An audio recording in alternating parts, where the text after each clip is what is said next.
Yes, sir. Okay, thank you, sir. So, thank you for the opportunity. I'm Vishal Katiyar from the Haryana State Apex Cooperative Bank. We are Apex Bank for 19 district central cooperative banks, 603 banks branches, and 751 primary agriculture credit societies of Haryana State. One of our many responsibilities include making sure our banks are running at optimal health by conducting periodic inspections and educating our banks about the importance of regular compliance in avoiding future disasters. But the problem is keeping vigilance on such a vast network of financial institutions is a monumental task, considering that the act of inspection by definition involves manual intervention and all the human errors that come with it. So for this presentation, let me present the innovations that we have made in inspection and specifically state level bankers committee related reporting. I'll start with the presentation now. So our primary vision is to not just to create a software or just a new protocol, but to promote and nurture a culture of introspection over inspection, collaboration over competition, and compliance over completion for all of our branches and banks and primary agriculture credit societies. So we had set 4 clear objectives to achieve this in the first phase. So let me explain in very short how the inspections are conducted. First, we at Harco Bank decide to start an inspection season. Say the current inspection is a half-yearly inspection, or it might be monthly or quarterly or yearly annual inspection. So let's say we are going half-yearly inspection. For that, before coming up with this system, we had to do all of this manually, meaning we had to kick off a season by calling all of our inspecting officers, or also known as auditors, educating them about their scope of work, making schedules for them, and then they would go on the field and conduct the inspections. So for this project, there are 4 clear objectives. First is for Harco Bank to create a very simple to understand plan, which will be used as source of truth for the entire season. The second objective is for the auditors or the inspecting officers to clearly understand at least their own scope of work and the impact that they are going to have, their work is going to have on the bank's health as a whole. Then third objective is for the banks themselves understand that the inspections or audits are being conducted for them, for their benefits, and not just for some documentation, and help them take proactive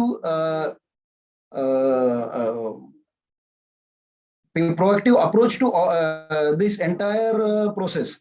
And the fourth objective is for all the stakeholders to have vigilance on each other.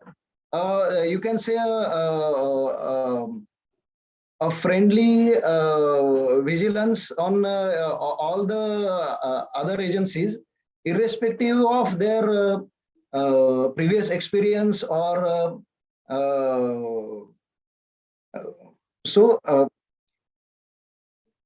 the fourth objective, just a second. Yeah. So on each other and on previously conducted audits also. So I'll explain this in a bit. So right now, to achieve these objectives, we have created a simple portal that is a web portal that is accessible by all of its stakeholders. So I will explain the tasks of that portal in 4 stages. First stage is planning by the auditing agency. In this case, Harco Bank is the auditing agency. We create a checklist of inspection questions to be asked and points to be checked. This was also being done previously in the manual process also, but the difference being the list is now dynamic, and when the inspection is being conducted, the list is automatically updated as per the results of the inspection. We have used neural network to update the weights of this checklist, and we can this way we can reuse the previous years or previous inspections checklist or alter them uh, as the inspections are being conducted. This ensures that the inspections have uniformity irrespective of the competence level of the auditor. Then we create a unique code for the inspection season and kick off the inspection season. We assign the auditors to various branches, and the branches are tagged with geolocation.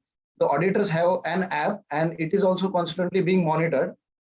From here on forth, all of our stakeholders like auditors, banks, head office, branch officers, all the officers of the Harco banks are notified of the same.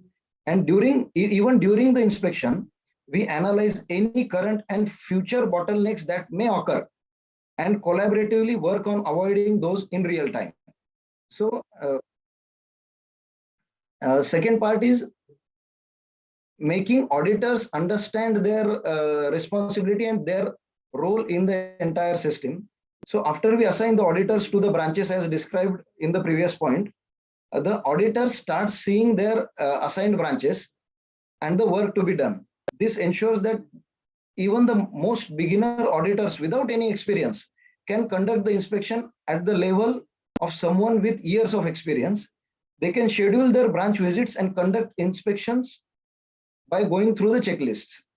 At the background, their geolocation is constantly being recorded to ensure that auditor has physically visited the branch, and the bank and the branch under audit can view the auditor's remarks in real time. Previously, what used to happen was that the auditor would visit the branch, conduct the audit, and if the branch is non-compliant in for some point, the bank would know after the inspection is conducted. Or even if the bank, the branch manager knew, there is no guarantee that he would immediately inform the head office about the lacunas in his documentation. But because everything is now digitized in a very simple manner, every stakeholder can have live vigilance on the entire system. So when the branch manager views the auditor's remarks in real time, in case of non-compliance, they can upload the documents needed for compliance. The auditor can view the documents and decide to pass that specific compliance or ask for more documents for the compliance. And even that bank's respective head office is also involved. In case of non-compliance, this issue is automatically escalated to the relevant officer, and he can keep local vigilance on his branches. So after the auditor has gone through all the checks, a final report is generated. And once the auditor accepts this report, it is sent to the main agency office, in our case, Harco head office, and the auditor cannot change the report after that. So in short, I'll show a little bit screenshot of the auditor's dashboard.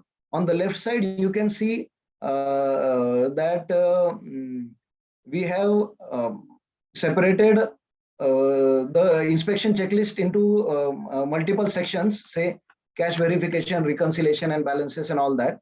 And at the back of the software, depending on the severity of the inspection from the previous inspections, the weightage is automatically updated for these lists, so that in real time, the auditor can focus on more important tasks instead of just getting the documentation done.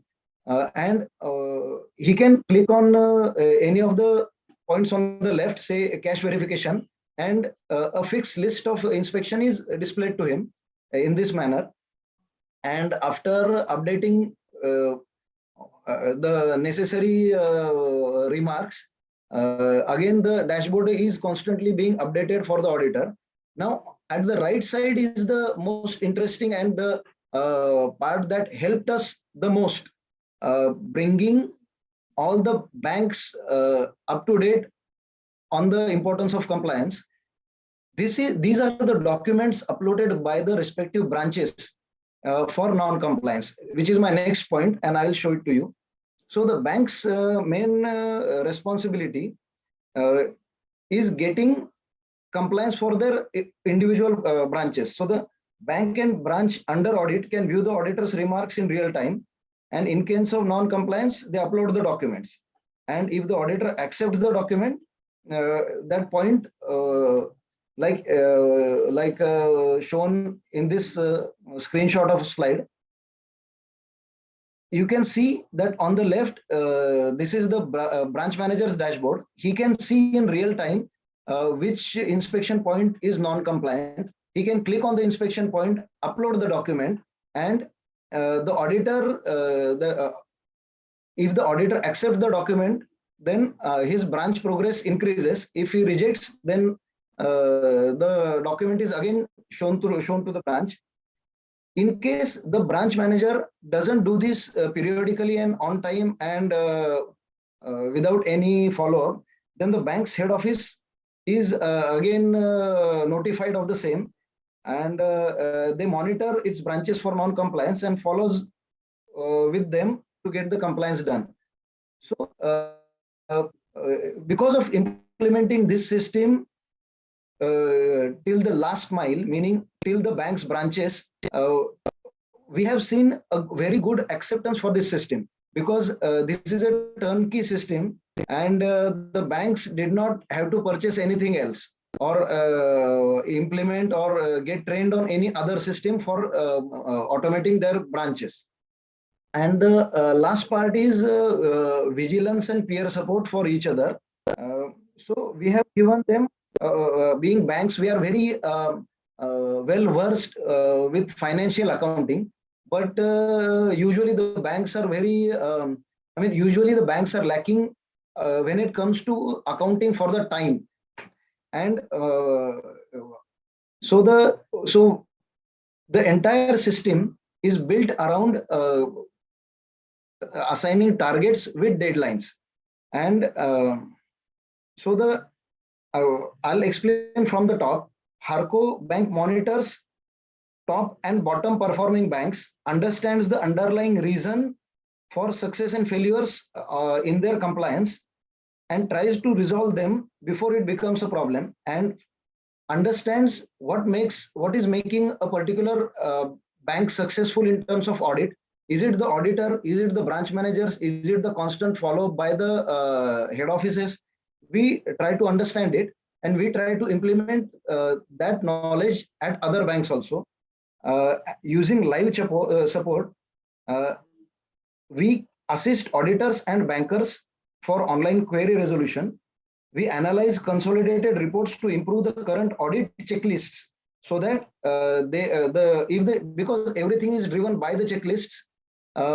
Most of the checklists are being updated as per the previous year's results using the neural network model that we are using.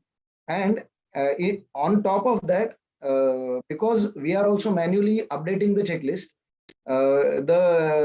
because this is the second season that we are using this software for, and compared with previous season, our compliance has skyrocketed. Analyzing the checklist used to be a very laborious task before, and we also compare the previous audits data to the current one to understand any discrepancies in the previous audit also, meaning to detect any falsely uploaded data in the previous audit also. And due to all the data being tagged with geolocation and multi-factor authentication, chances of deliberately falsifying audits are greatly reduced. In future, we are planning to give access to outside auditors also, like RBI and NABARD. NABARD has also praised our efforts to improve the compliance. So I'll explain the results for this particular portal. the time required for audit kickoff to completion has been reduced by more than half. It's almost 70%, reduced by almost 70%, because the auditors can just refer to previous year's checklist, previous year's data also, instead of asking the bank the previous year's financial and non-financial data. The productivity of every stakeholder and repeat work productivity has increased, and repeat work has decreased immensely. And because of the preemptive compliance of the through the software, the head office and branches health also has improved a lot. And due to management and auditors being more frequently involved, due to a simple to use nature of the software, the vigilance on the entire process has increased. And due to internal inspection being more regular and accurate, the compliance for external inspections like RBI and NABARD inspection has also increased. And now we can see the impact of policy changes on the bank's health in real time. And for the banks, these are all the benefits for banks and the Harco bank. But even for the banks, previously the audit report used to be a laborsome and cumbersome task that nobody wanted to do. Now the head office can actually use the results of the audit to improve their policies. And this is all we have done for the inspection part. And we have also done some, we have also implemented the same concept and same logic from the portal to get more compliant with the external reporting. Sir, sorry to interrupt you. You have another 1 minute. Okay, thank you. And I'm close to completion. So we have used this. This is the first year of using this, that we have used this concept for SLBC reporting also. These are those are 29 different reports requiring compiling large amount of data from various siloed data sources. And due to implementation of this system, we have seen compliance increased for the external reporting and compliance also. It used to take 1 month to submit report to SLBC. Now it happens usually by the 7th day of the month. There are no contradictions because of many checks and balances placed kept in place. And the approach from the bank has also changed immensely from just submitting some numbers to actually understanding them. So thank you for giving me time, and I'll end the presentation here. Thank you. Vishal Katiyar ji, very good presentation, and I think thank you, sir. I think the whole objective is your purpose of this exercise is that continuous improvement should take place nearly or almost concurrently, because you have very intensive inspections. Yes, very sir. comprehensive also. But have you done some analysis as to how it has helped you in checking in the NPAs? Yes, sir. And actually, I didn't get time to show all of it, because we have a loan inspections also on the left side for the auditors to go through. And we have done periodically improved the data that we accept from the auditors for NPA and other types of loan inspections. So right now, I'll give you an example that previously NPA reporting, getting the honest and correct NPA reporting was a very big challenge. And because because we have last time's NPAs and we have checks and balances in place, there is a almost certainty that last time's NPA accounts are in this audit also. So by keeping checks and bounds, meaning say in the audit conducted 6 months ago, we have a data of 100 NPA accounts. and the auditor has visited the branch this time, and the NPAs, and of course, by the time the auditor has visited, maybe the management has changed, maybe the branch manager has changed and has some different outlook on reporting of NPAs, and he doesn't report some of the accounts. Then we have a report that compares to previous year's data, and through that report we can immediately understand a sudden fall or sudden increase in any of the data. So that way it has helped us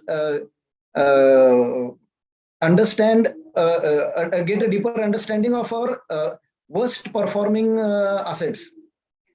But because this is at the end of the day is an auditing software, it is not connected to any core banking software, but we are trying to get it done also. And once it is connected to the bank's core banking software, then it will be absolutely perfect, because even at this point, the auditor has to go and manually check for the data and rely on their word of mouth, because the auditor cannot go through all the thousands of accounts. So this way, the software has helped us a lot. Okay. Thank you, Vishalji. Thank you. Okay. Thank you, sir. Thank you, Vishalji. No specific question to ask. Thank you. Oh, thank you very much, sir. Operations Officer at Uran Shikrapur LPG Pipeline, which is part of Hindustan Petroleum Corporation Limited. And along with me, we have Mr. Arun Navgare, sir, Senior Manager, Maintenance. So I'll be presenting on behalf of Sahil Jamwal, sir. So this is the first slide, and we'll be moving further. So this is a bird view of our plant, and I would like to use pointer to describe in a better manner. So this is the area we are having there. This is a Uran dispatch station, part of UCSPL, Uran Shikrapur pipeline. Moving further, the agenda for today's presentation is this pipeline about a UCSPL and what we actually doing here, and few initiatives which we believe makes us an outstanding nomination, few problems, implemented solution, and the positive outcomes we have received. And the last is the highlights of our project. So, we believe that lower transportation cost, a safer and continuous transfer of product, large transportation capacity, and environment friendly. These are the major 4 factors which like convince us to lay down a pipeline for any organization to save its monetary, like in monetary terms, or operational efficiency, increase operational efficiency. So these are the 4 main factors which we consider to use the pipeline. So this is about the UCSPL, Uran Shikrapur LPG pipeline. This is the youngest pipeline of Hindustan Petroleum Corporation Limited. These are the few snaps of the admin building, control room. These are the pump house. We are using inline pump and booster pump. I will be explaining later. So these are some pics. These are the intermediate stations in between of the pipeline. These are the few initiatives, CI dosing pumps, and these are the mass flow meters. All will be discussed in a later stage. So what we actually do at UCSPL, as I already said, that UCSPL is a part of HPCL, Hindustan Petroleum Corporation Limited. So it is a pipeline of around 168.83 kilometers, having a capacity of 1 mmTPA, and it consists of 2 types of pipes, 12 inches diameter and 10 inches diameter.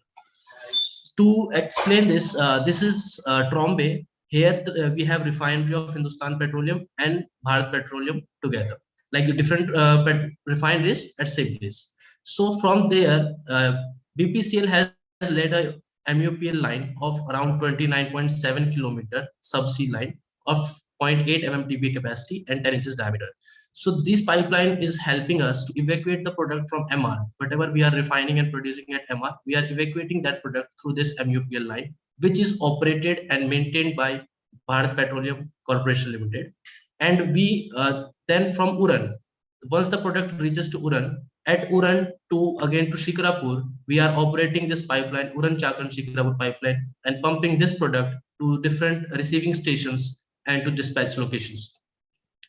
So what we are doing, this pipeline is operated and maintained by Hindustan Petroleum, and we are here representing HPCL.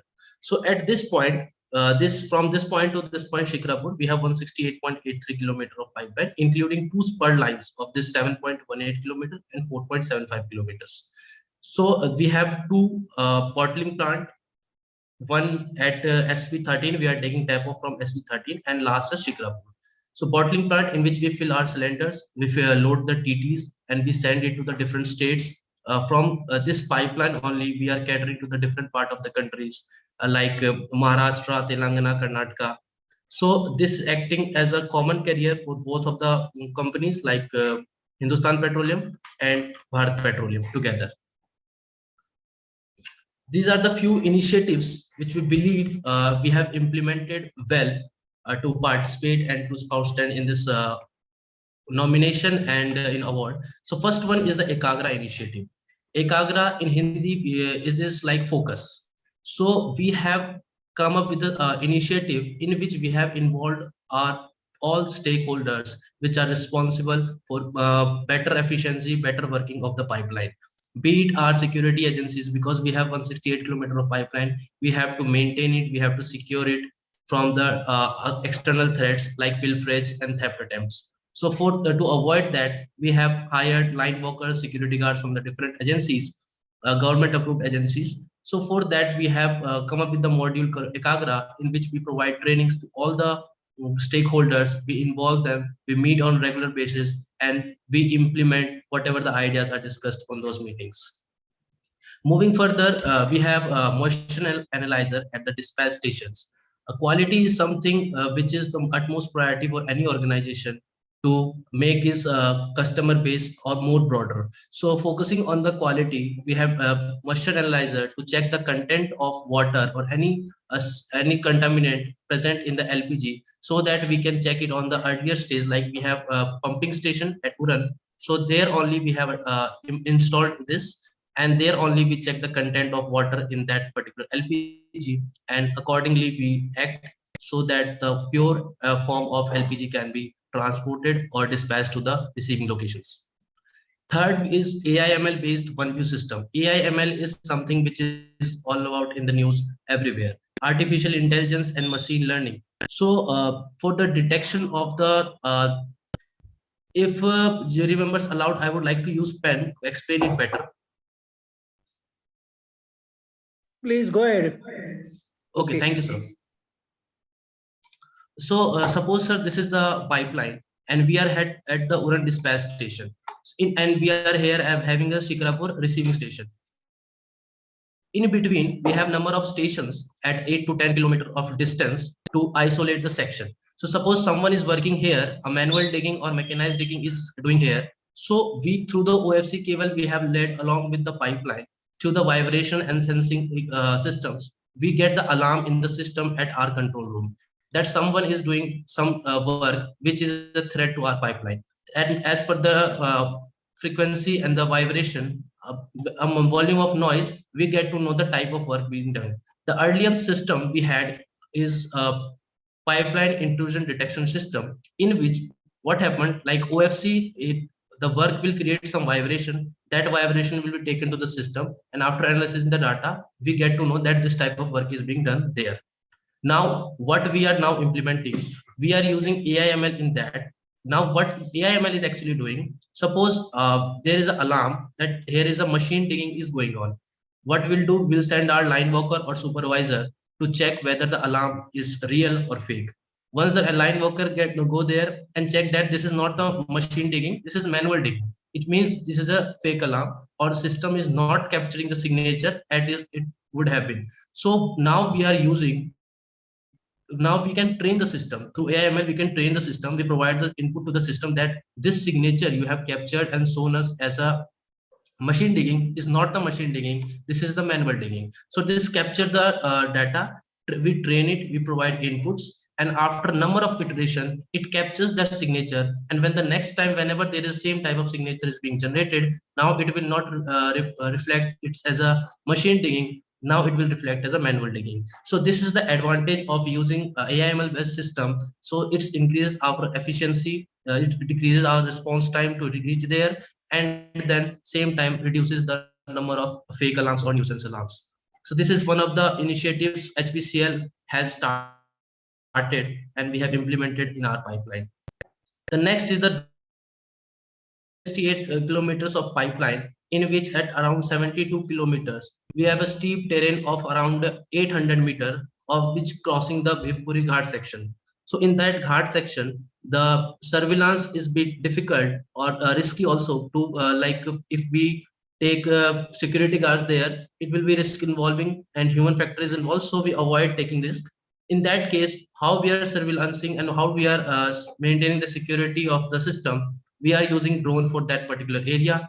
We have drones equipped with the sensors to check what are the factors we want, what are the aspects we are looking for, and through that we are implementing the drone based surveillance in our ROU. ROU is basically the right of use. Along the pipeline, 80 meters of area is being taken as a right of use by the corporation under P&MP Act 1962, and any permanent structure is being to be avoided in that particular ROU. Fourth and fifth one is the water injection facility at intermediate station. Along again, this is a safety and security issue. I would like to again explain through this example. suppose someone has done a pilferage attempt or theft attempt at this point of the pipeline, and now to maintain or to for maintenance of that pipeline, we need to evacuate that particular section of the pipeline, and simultaneously we have wall there, we can isolate this particular section and we can evacuate it from this particular point. But the point is, for maintenance, only evacuation is not sufficient in case of LPG. So we need to pump the water from to this line so that we can do the other maintenance activity. Now to pump water in that particular isolated section, we have to pump it from this point. So it will take a lot of time to reach there, which will cost the time, maintenance time will increase, and again the operational efficiency will decrease. So for that, we have two intermediate stations where we have installed the water injection facility. Suppose in this case, from this only we can inject water to the system and can do the maintenance work on ease. So for that purpose, we have installed. You have another 2 minutes now. Okay, thank you.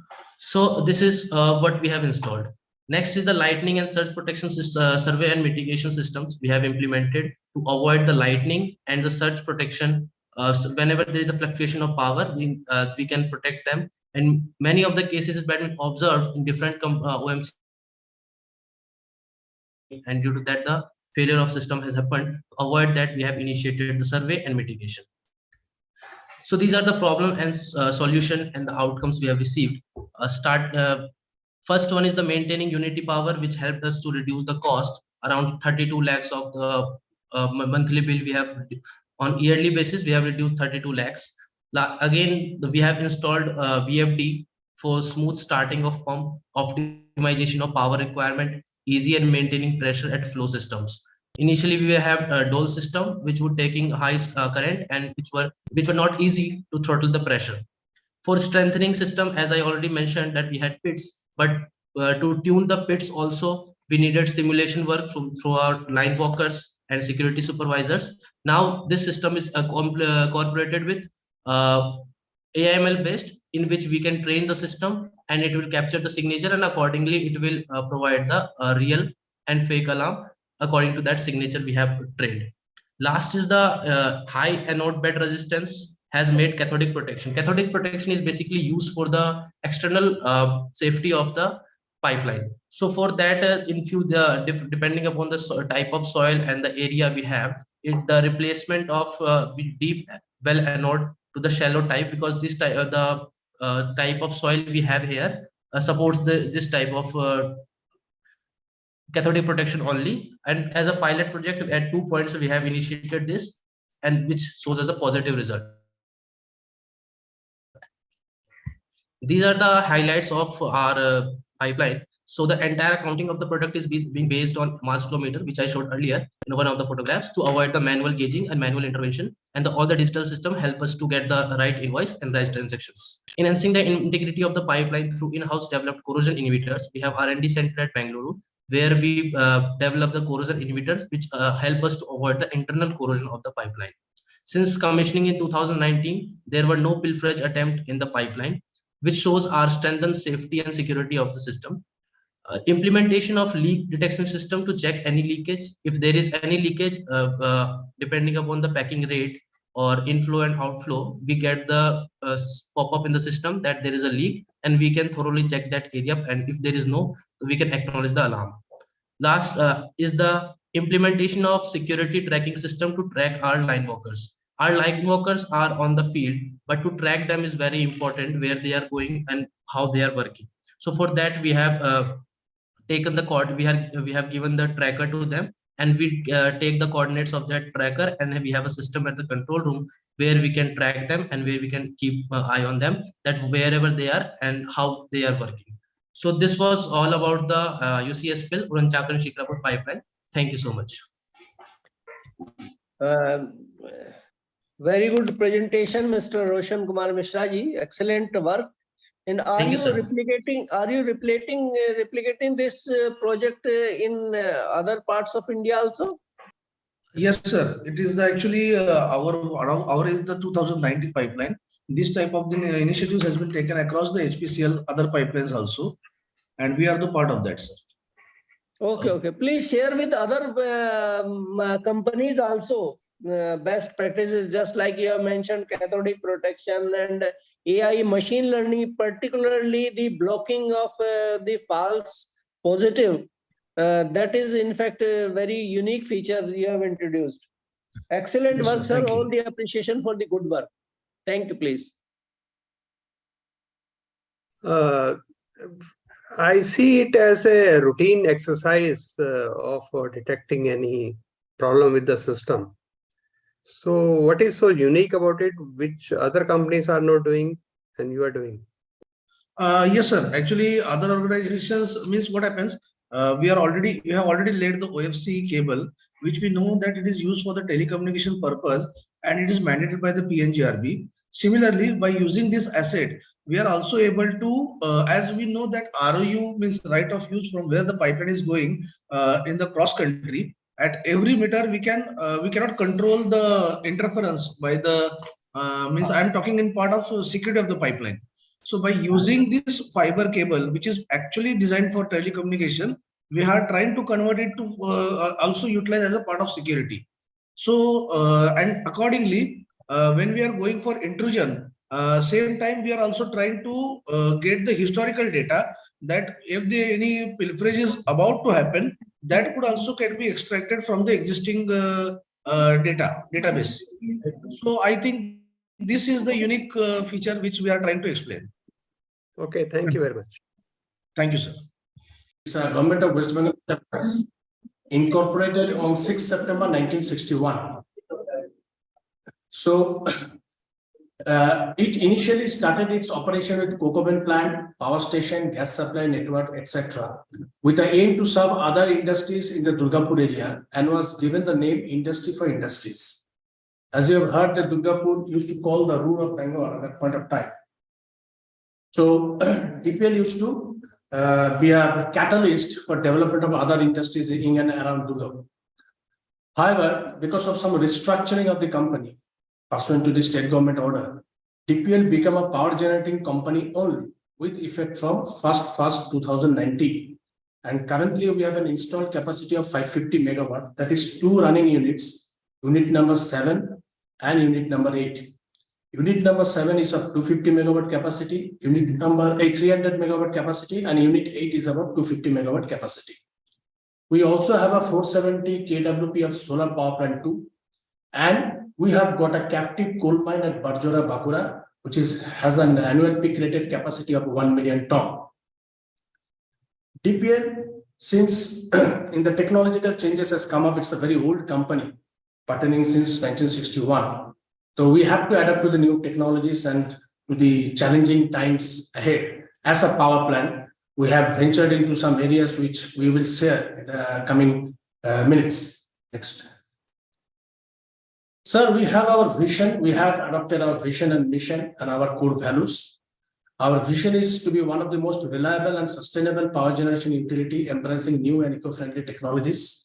Whereas our mission is to achieve benchmark plant performance by adopting best O&M practices, generate electricity following regulatory and environmental norms, maintain safety first policy in the organization in letter and spirit, adoption of eco-friendly technologies for capacity addition, embrace technologies for competitive advantages. Our core values are teamwork, integrity at workplace, innovation and speed, optimization of resources, execution with pride. Now we are coming to the organization structure as such. Since it's a company, as per the statutorily, the board of directors has to be there. The board of directors followed by subcommittee of directors such as audit committee, nomination and remuneration committee, operation committee, procurement committee, and CSR committee. We have also given the type of meetings which we held in the last financial year. The board of directors meeting we have held on 7th June, 29th July, and 18th November, and one is coming in the coming March. Audit committee we have held one meeting in 26th May 2022, operation committee on 26th April 2022, NR committee at this 31st May 2022, and procurement committee on 16 November and 12 December 2022. Other committee of directors meetings are held as and when required basis. Next, apart from that is the compliant mandatory part. We have a board of directors and a subcommittee of directors, but to have a better checks and balance, we have some internal governance system we have introduced, which is the management committee, HOD meeting, senior management committee, and departmental level meeting. The management committee meeting is generally held every bi-monthly. It is held to discuss some critical policy decisions, and after decisions by the management committee, the same is placed before the board committees, a board of directors, or some other committee of directors, as the case may be. HOD meeting is generally held every 7 to 8 days. The senior management committee is held every month. Monthwise it is held, and departmental level meetings are held as and when the problem arises or any problem comes up which requires urgent discussion or deliberation. We have these following audit practices. As the statutory audit is generally a government company is appointed by the CAGI. We have a robust internal audit system. Internal audit is being undertaken. CAG audit is there, cost audit is there, secretarial audit is there. And the CAG audit can be classified into two parts, as especially the transaction and compliance audit, which happens throughout the year, and performance audit every 5 years. Now, sir, the main problem, issues and solutions. Our main issues are said to adapt the organization to the changing needs. Being a very old organization, the organization started to adopting the technology as one of its core philosophy. Although without adopting technology, it's very difficult to survive in the modern day context. In that way, we have found a solution that to ensure capacity building of employees as long-term strategy. That is why we have tried through training and other methodology to enhance their capacity building so that they can adopt the new technology which is being introduced in the company. An outcome we expect the organization will be accustomed to changing times. That's what the outcome we expect. Second issue is to reduce the cost of generation. Of course, as a power plant, we will always emphasize to reduce the cost of generation so that power can be supplied at the optimum cost possible to the consumer. Solution is optimized performance as per best standard of the industry, and the outcome is the cost of generation will become optimum. We are trying to emulate the best practices of other peer industries to the extent possible so that it can be implicated here. Third, to ensure sustainable growth, we have introduced e-office for a speedier business response. Being a government company earlier, file used to move at a very slow pace. The decision making was getting slower. In order to reduce that, we have recently introduced e-office, and for the past 6 months, it is running very successfully. So it is helping us to faster business decision making. The files are moving from the user department to the concerned department, getting decisions, getting observations, and recording. So the time taking for each and every critical business decision has come down drastically. And we are also in the process of implementing ERP. The moment ERP implementation will take place, of course, it will be more tech oriented, and the generation of critical MIS will become more easier. And the outcome is that because of this introduction of e-office, there has been a substantial reduction in paper usage, and also as a positive contribution to environment as green initiative. Expansion of renewable energy, we are, as we have already mentioned in our past slide, that we are venturing into solar energy also. So the renewable energy and EV charging station would be further addition to that as a contribution from DPL side to the environment. Fourth issue is to the interest burden on loan. We have a huge loan burden, of course, and consequently interest burden to that. So what the solution is, we are already interacting for banks for loan restructuring. It is expected to materialize very soon. And the outcome is that the cash flow position will improve.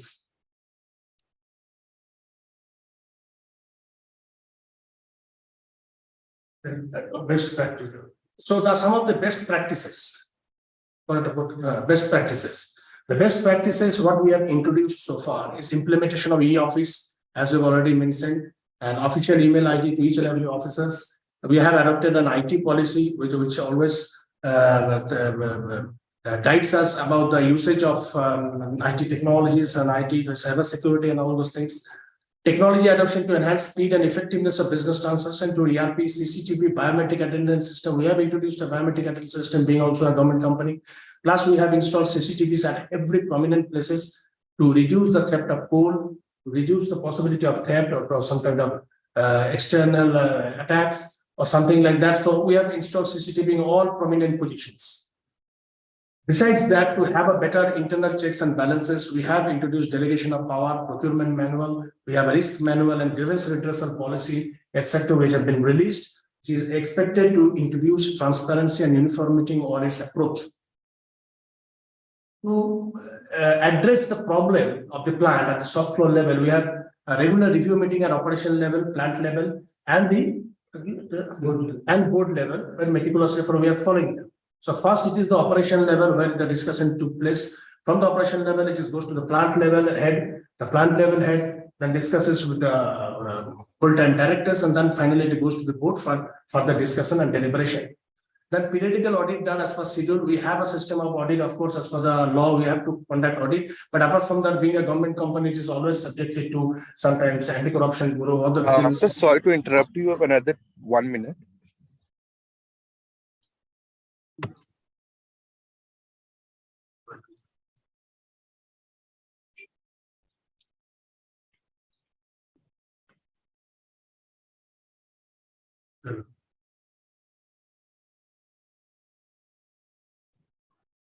Hello. Sir, you do have like 1 to 2 minutes. So just try to conclude in another 2 minutes. Okay.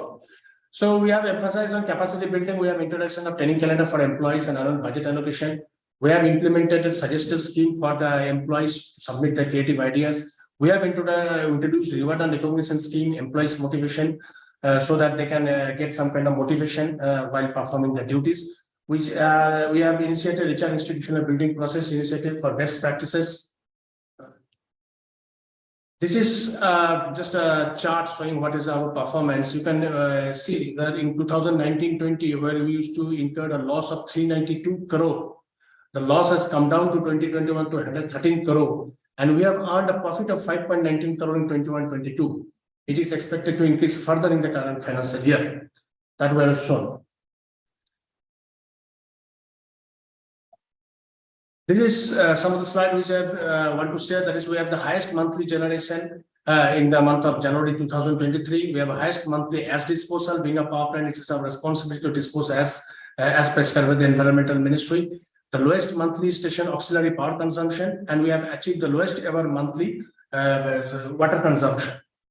Next. So DPL harnessed its resources to make a turnaround of the company with introduction of best corporate practice technology adoption.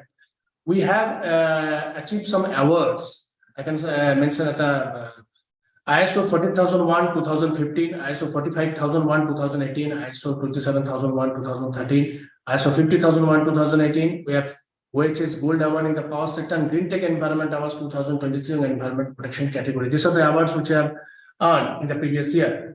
Now we are planning to venture into solar power project, as we have already mentioned, expansion through solar power project, installation of EV charging station.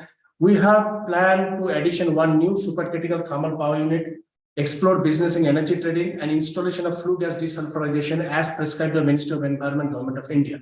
Implementation of new technology areas like green hydrogen and battery storage system, we are planning to do so, and achieve sustainable growth through balanced portfolio.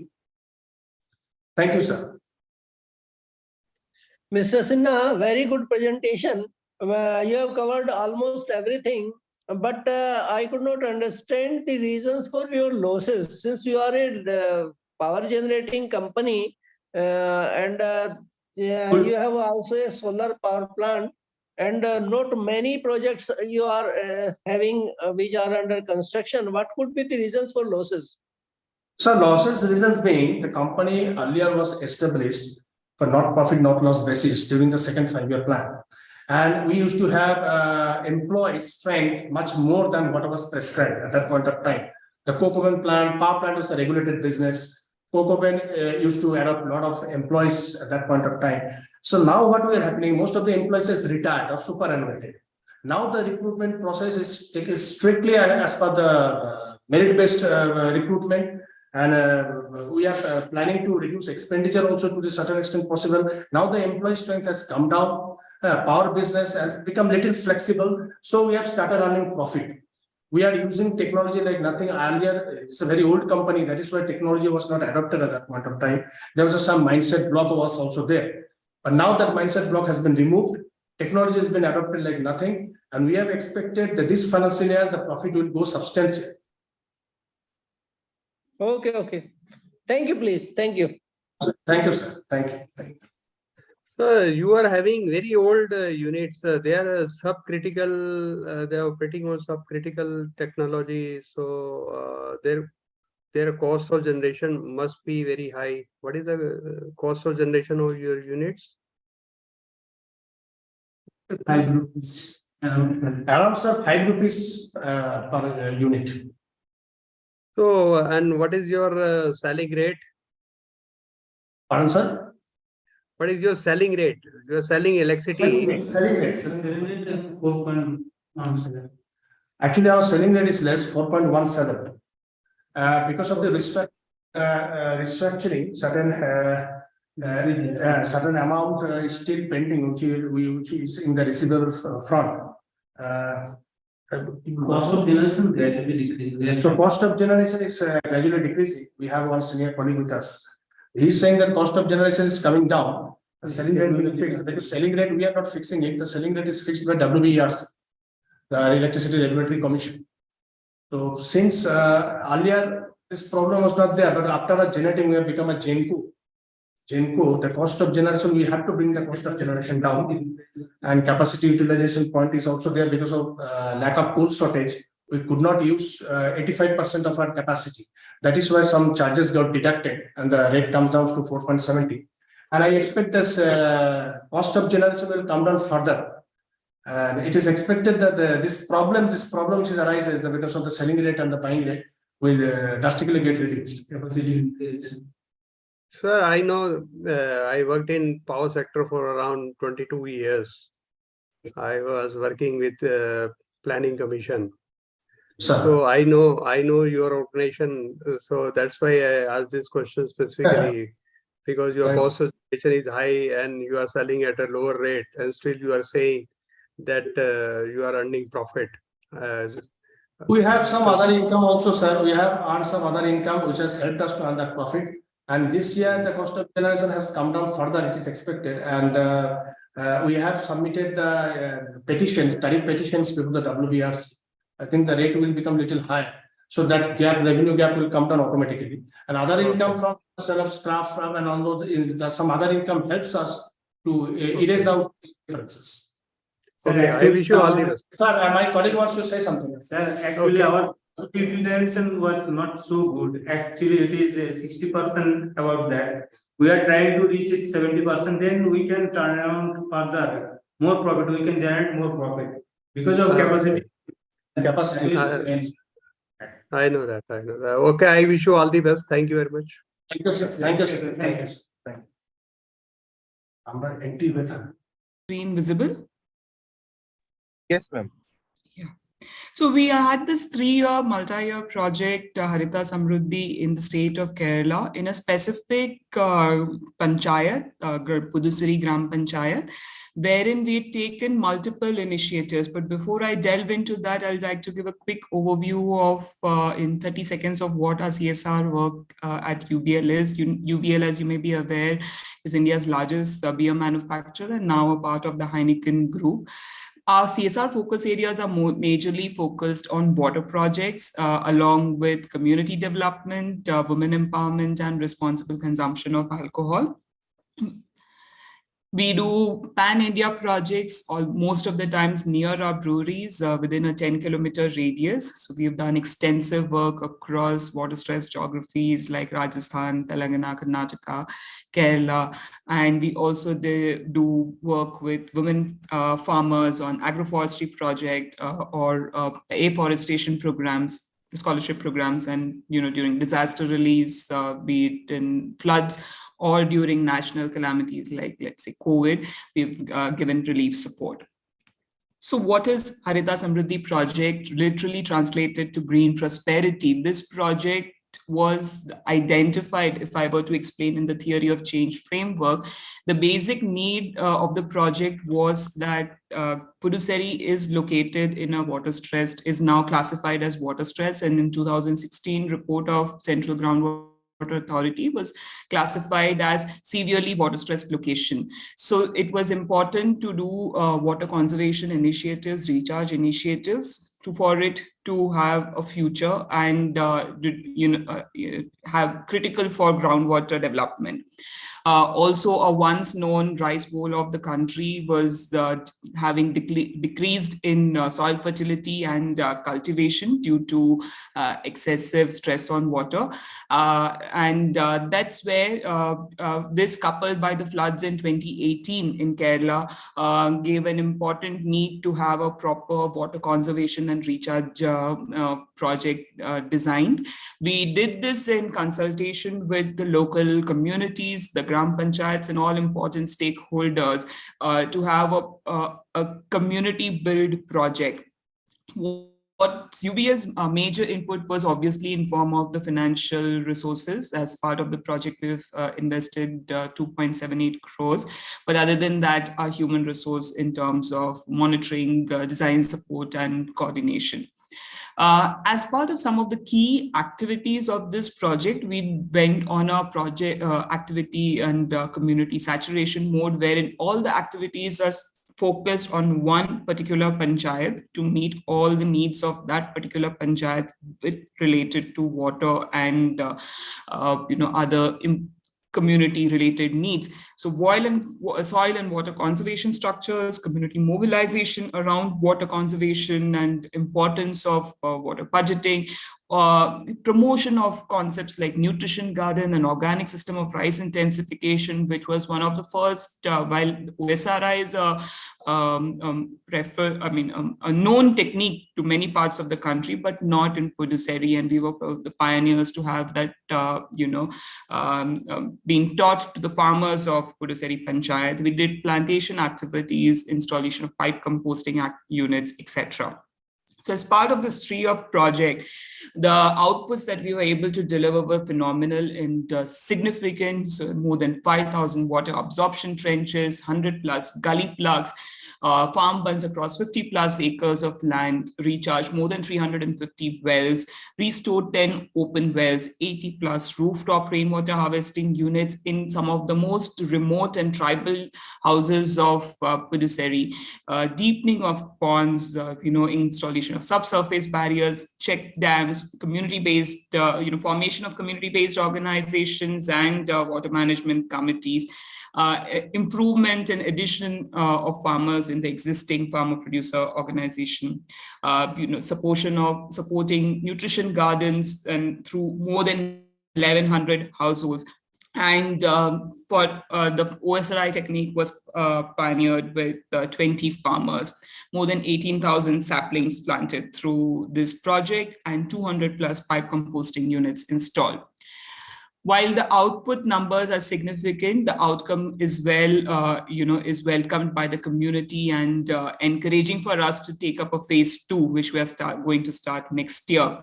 So the outcomes that we've seen so far is a sustainable source of water being available to the communities, even in the peak summer months, especially to community households who are in very remote areas and who had to really spend enough time, a significant amount of time to fetch water. So now with the rooftop rainwater harvesting units in their houses, they have sustainable source of water around the year. strengthen community to cope with climate change. So a lot of these techniques have helped them in the in the later years after we initiated the project. In Kerala receives heavy rainfall, so in times of heavy rainfall, they have been able to tackle the situation much better. Improved nutritional status of the households with along with improving the economic income and economic situation. Even the nutrition status has been improved, and overall an impact in the farming community with their yield increasing, their income increasing, and of course increased green cover and better waste disposal. Our impact in total numbers would be 41,000 plus beneficiaries in and around Puducherry getting benefited with this, approximately 15 lakh plus kiloliters of water getting conserved. More than 50% of the rice yield has increased per acre, and sequestering of more than 3.95 lakh kgs of carbon dioxide because of our plantation activities. Obviously a sustainable source of livelihood for people involved in the farming. This is some of the pictures of our activities. Like I said, the water absorption trenches, the gully plugs, the farm bunds, the recharge wells, the open wells, rooftop rainwater harvesting systems, deepening of ponds, subsurface barriers, and check dams. And our activities like community-based organization and water management committees, farmer producer organizations, our OSRI techniques, nutrition gardens, and plantation and pipe composting activities. How have we ensured the sustainability of the project is primarily through the formation of the CBOs and the WMCs, wherein we have sensitized them to be the owner of these projects and carried forward after our exit. And we've seen that as they were involved in the design phase itself, at every stage of the project, they have been keenly involved and interested in taking care of all the assets created. And also the addition of farmers in the existing FPOs have ensured better farm incomes for the farmers, and that positive word of mouth has helped in engaging more farmers and ensuring that they themselves sustain it. Some of the innovation that we were able to do as part of this project, like I said, while OSRI is a known technique, but not to every part of the country, and Puducherry through this project got known to this technique of rice intensification, which has increased yield and reduced water consumption. This project kickstarted in the middle of the pandemic. So communities were like even in remote villages, we were able to reach out to the communities and train them through technology platforms, which are now known to everyone. But our NGO was able to get them on board to these platforms. And overall, it has been an integrated project. So right from getting them involved to the kind of diverse activities involving every stakeholder and catering to need of the population of the panchayat, this has been a truly integrated project which has ensured it remains sustainable. How we did the implementation of this project. So first, we finalized the location that was heavily impacted. Puducherry was identified based on the CGWB report. And then we identified who could be the potential NGO partners working in these locations and who would be able to help with the community connect.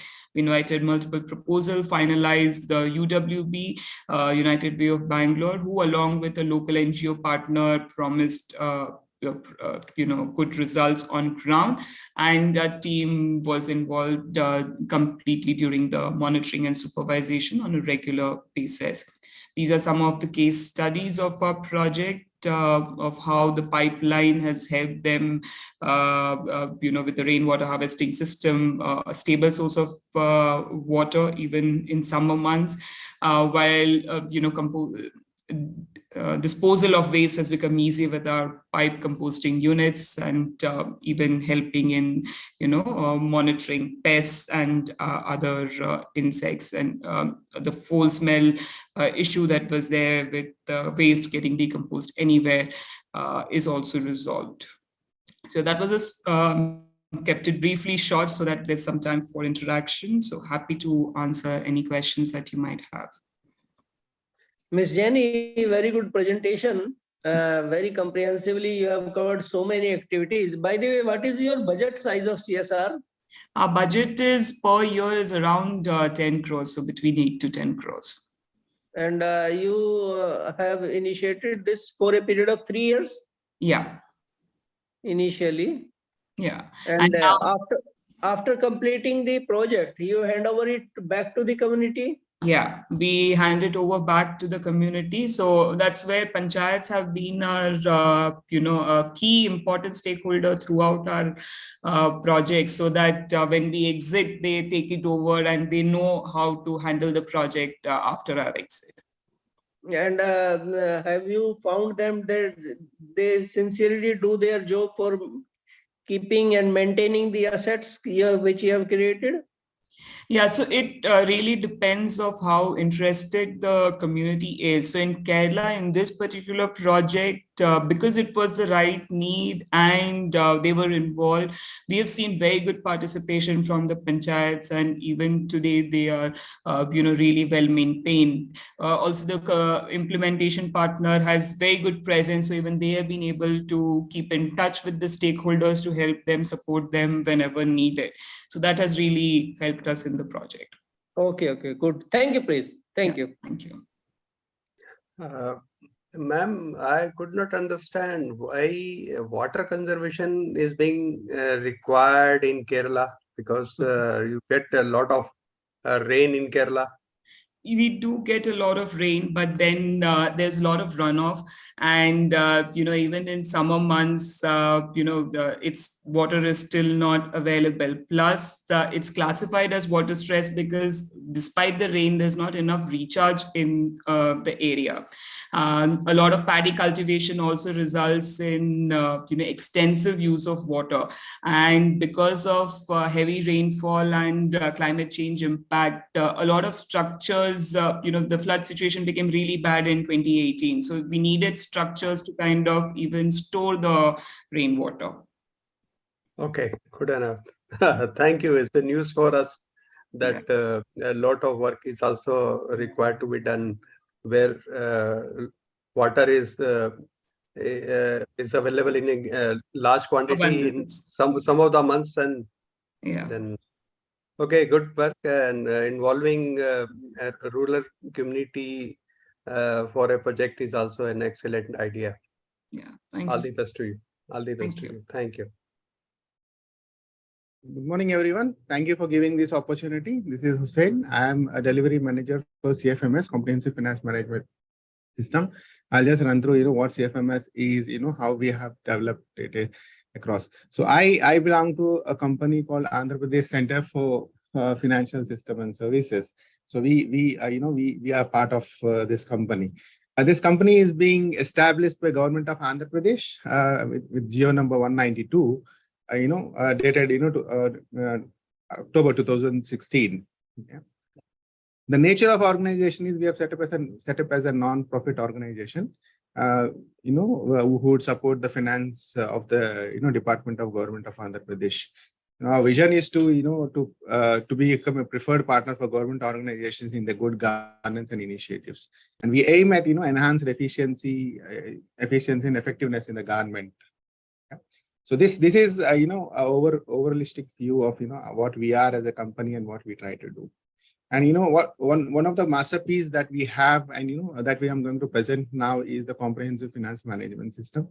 So which is nothing, in short, it is called as CFMS. It is what is comprehensive management system? It is an enterprise level application being designed and developed and implemented for Government of Andhra Pradesh in the finance department on behalf of the finance department. And how have we achieved this? We have set our goals, and we have certain outcomes, and what are the methods that we could adopt in order to make this comprehensive finance management system achievable. So this is how we have set our objectives and our to get the outcomes done. These are the various things that we have tried to come across.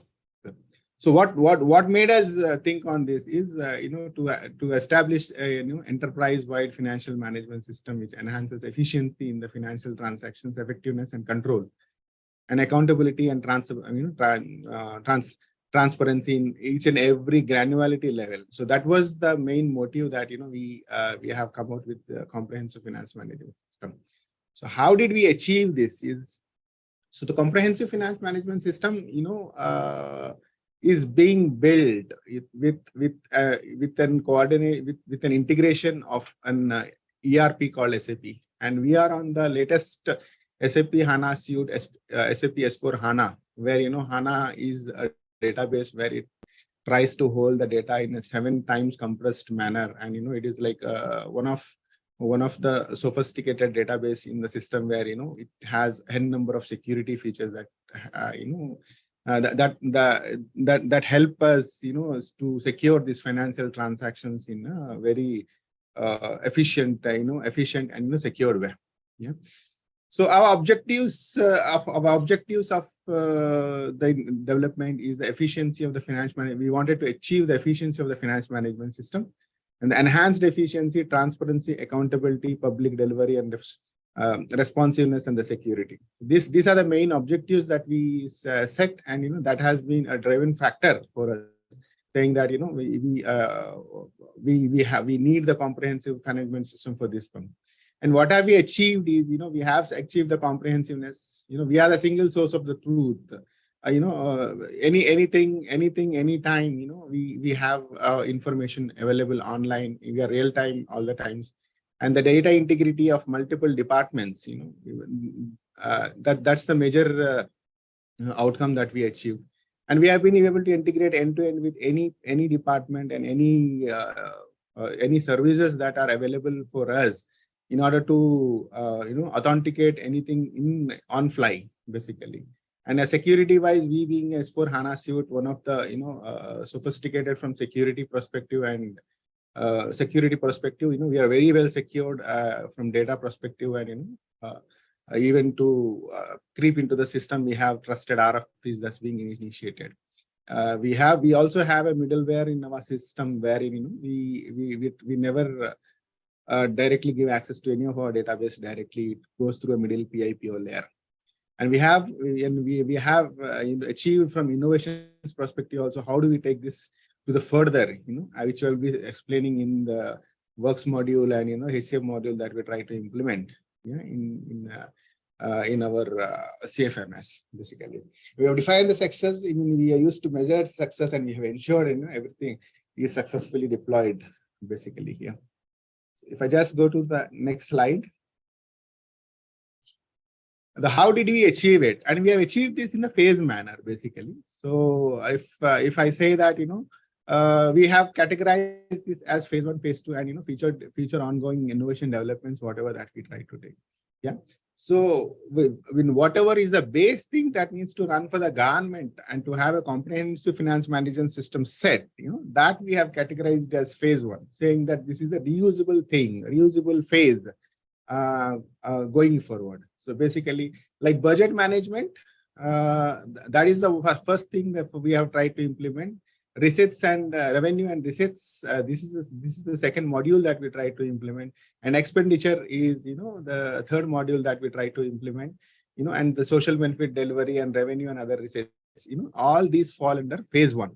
So what are all these? Is so basically for any government to operate, so they have some operating procedures and all. Yeah.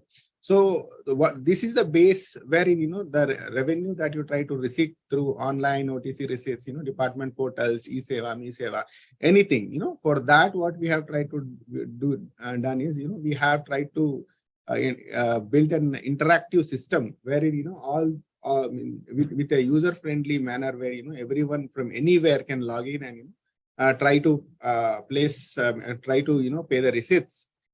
Which is a revenue generation for the government, and that comes into the HANA database directly, and then comes the budget. So the speciality of the budget module is the budget preparation as well as the budget distribution, everything happens in the system. The BROs, the budget release orders, the additional budget release orders, whatever it is, that is created in the same system. It is not in a different system. It's being created in the same system where you have all the data. What is the allocation that is there? What are the head of accounts that are there? And everything is available in the system, wherein receipts, budget, everything is available in the system at that particular point of time. Decision taking is very easy, and even when you're trying to present a bill and all, you try to check what is the budget availability of a particular system and all. So that is integrated from budget module. So how did we do it with SAP? In this budget, we have fund management, one of the pre-built modules in SAP, where every transaction, every BRO being released is being captured, and that's being recorded, saying that at what particular point of time what has happened for this particular budget management section. So you will be able to understand, saying that when a order is released, when it is approved, everything, and when it is ready to use for expenditure as well. And the third main module is the expenditure management that we have. So we have budget, we have revenue, we have everything. So how do we try to spend it? So that is how we have created an expenditure module, where it is a combination of BLM, bill lifecycle management, as well as accounting posting, basically. So we have integrated the bill lifecycle management as well as the accounting posting together, and and we formed it an expenditure module, wherein all the actions of a bill lifecycle, like when, who has made it, when it is made, when it is written, what is the reason, everything is captured, and it's kept in a single system, single truth, and and integrated with accounting, saying that at any point of time when a budget is locked, budget is consumed, and when a liable document is created, everything is stored in the form of an accounting posting. Yeah. So this being a base, we have extended this to the phase one, of a work management as well as HCM. So HCM and the works management is one of the few, it's like the rare kind that we have created across the country, where works management, we try to create the ASTS agreement, M book, LF book, everything is being captured in the system, where you have the government orders also being created, which the AS, the administration sanction itself acts as an AS, and the different the project system, which SAP has a module where project and different granularity, at the different granularity level, you try to track what is the projects that's being running, and at which level the fund is waiting, and everything all can be tracked on a single button. That is what we have integrated with the works management with the M-book. Digital M-book is one of the unique features that Andhra Pradesh government has, where this it's never been implemented, where all the specifications of any type of work that's being carried out, those are stored, and it's user friendly for a user, where he can immediately as soon as he selects one of the structures that he needs to build, and all the specifications, government defined rates, everything comes on its own, and calculations happens on its own, and there's nothing manual that needs to be done here. Yeah. So these are the modules that we try to implement this one. And the second module, which I was saying that the newest feature, is the HCM module, where we have as a government, we are paying around 15 lakh people, on from a single system. Yeah. And all these payments are being done through, the uniqueness of this is the position ID. So where, system enrolls the organization's chart, as well as it has its organization structure, wherein positions are defined. You'll be able to understand which position is vacant, which position is not vacant, where you try to pay salary, where you do not try to pay salary, right from salary and everything. All that is being captured, and that's being done through a single system, and it is being made so user friendly that any user, any user who is an employee and who has some operation to be done, and employee services have been enabled, and we have given this services to the employees at different applications, and the workflows are predefined, saying that wherever the workflows that needs to go to a particular approval cycle, that cycles have been predefined and that take major play in controlling and having a lot of control in this system. So if I just move to the next slide, I'll just explain you how we have made such a huge integrated system possible. So this we have divided into budget, expenditure, and sir, sorry to interrupt you. You have another 1 minute, so just try to conclude now. Yeah. So basically, from a receipts perspective, we have a payment gateway that it tries to interact with eCuber, and from bill preparation, as I said, all our approval cycles happens, and with the bank communication management, we have a single source of eCuber as our treasury account, and that is how we try to integrate in this from the technical perspective. Yeah, and the HCM process, which I have already explained about the ESS leave request loans, all the users who the employees, they have the accessibility to the system, and it is a centralized payroll where no manual intervention is done. Everything happens systematically, where system tries to generate a bill and it tries to give to the respective DDOs and the competent authority to check that and then. So it is like auto system generated bills for all the 15 lakh employees that we try to run. So this is one of the works process. As I said, the administration sanction, technical sanction, everything is captured in your system, and integrated. Once the works module is completed, it completes the bill lifecycle management, which is nothing but your phase one. And this is how we have tightly integrated everything into a single system from a works module perspective. And the gains that you can see, that the digital transformation, we are the paperless organization. Being government, we are operating without paperless. And the workflows, the head of, the predefined workflows and the approval cycles, everything is tracked. The works, if you see, we are so digitalized that we have geo coordinates being set where a tab can record everything and save everything as well as. And we are one of the biggest RBI eCuber integrator, first integrator who have done so much seamless payments to all this one. And coming to the beneficiary management data, we have huge beneficiary management data being managed. And and from analytical sides, we have so much analytics saying that within a fly, we will be able to tell you what are the statistics across the years, and which is very important for decision taking. Yeah. And if you come to the numbers, these are the huge numbers that we have. We have integrated with 196 departments, and we have around 86,000 offices as well as 663,000 positions. And we have, the CFMS system has scattered 9,54,000 crores of budget as of now. If you see the data of the pensioners, volunteers and all, it's very huge. 2,50,370 pensioners and 4,70,000 users. The expenditure that we have encountered is like 1.14 lakh, and 8.51 crore of amount is dispersed, and we have 1.08 crore of registered beneficiaries, and 8.98 crore of beneficiary transfers. All this is done only to the CFMS system with an automated process. And if you see the GSTNs as well, the huge numbers, everything that is keen, that's being captured and that's being saved. And if you see the receipts, how much receipt we are getting into the state as well, number of challans that's being tracked, where we have data from all the time from the inception, how we have done this one. Yeah. So this is all about our comprehensive finance management system. With this, I think I've done with my presentation. Thank you, Mr. Hussain. You have comprehensively covered it very well.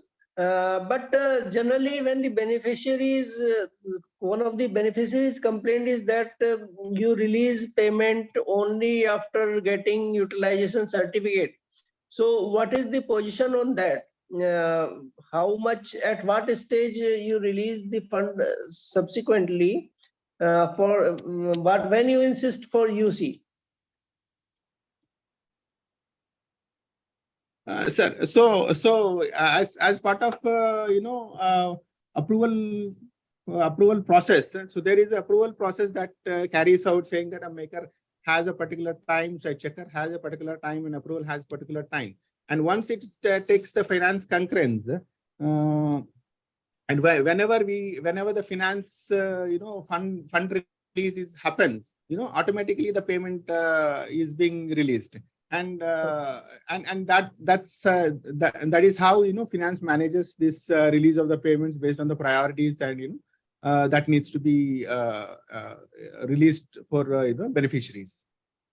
Are the UCs also submitted online by the beneficiaries? Yeah. So I mean, it is submitted by not directly to the beneficiaries, but it comes through a DDO, whoever is the competent authority who needs to submit. So there is an option where he can directly go, and then he submits that through the DDO, and at the end of the day, everything comes to CFMS as a bill, and that takes its own path. Okay, now you have implemented this entire project in phases. So Yes. what is the unfinished agenda or features which you want to undertake in next say 1 year or 2 years? Yeah, in next 1 or 2 years, so from works perspective, we have already integrated everything. And, from works perspective, we are going more digitalized, saying that, we are giving tabs to our engineers where, the locations, the buildings, and the geo coordinates of this, geo coordinates of the locations, and, and the works that's being captured is being lively captured in the system. So this is one of the, innovation things that we are trying to do in works module and in our next phase, wherein it's not a manual feeding, just take a picture and upload that as a proof. It is like a real-time picture where a geo coordinates are recorded, and even when you try to do a building construction and all the length, width, breadth, that needs to be captured and be manually being fed by an MBOK person. That is where we are trying to integrate. Yeah. Okay. Thank you. Got it, Mr. Hussain. Thank you, please. Yep. Thank you. Mr. Hussain, why these activities need to be recorded? Taking picture of building construction, if the projects are getting completed in time, then why this much data is required? Yeah, this data is why we require this for two purpose. Basically, I mean, it could happen an human error, and the calculations can happen wrong when you try to do it manually, and it might also be that it might happen that something which was overseen can be overpaid by the government, and not only that, for for accuracy, saying that these are the, because all these calculations and all the numbers that we try to have in our in our infra is predefined, so that recalculates it on its own. And so let me say a simple calculations where you miss 1 point, not yeah, I got it. I'm just simply saying, let's suppose one project is of 1 year and cost estimation is around 1 crore. So the administration simply require one statement whether that part chart is being followed or not. So why this much complex calculation and uploading of pictures on regular basis? Then who is going to study that? And what is the meaning of this? Too much of computerization is also it creates a lot of data which may or may not be used. Yeah, that's true. But once we are digitalized, there is no doubt that there are some places we do not need so digitalization. But in order to avoid the delay in the process, and in order to have this data kept throughout in a digital format, this is one of the major step that we from government of Andhra Pradesh are ensuring that from data protective perspective as well as everything for a non-delay process rather than moving a file from one place to other. Yeah. Okay. Good enough. But you are too late. I think the complete computerization process has already been done by so many states and the central government 5 years back, maybe more than that. So are you not running late? Actually, if you see the works management, this is one of the unique kind of India where you do not have so much tightly integrated system where all ASTS agreements and everything is being captured and system driven.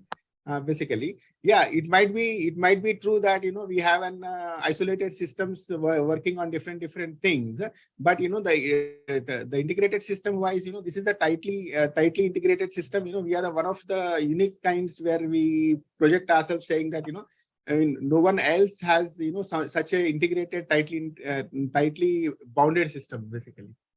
Okay, good enough. Thank you very much.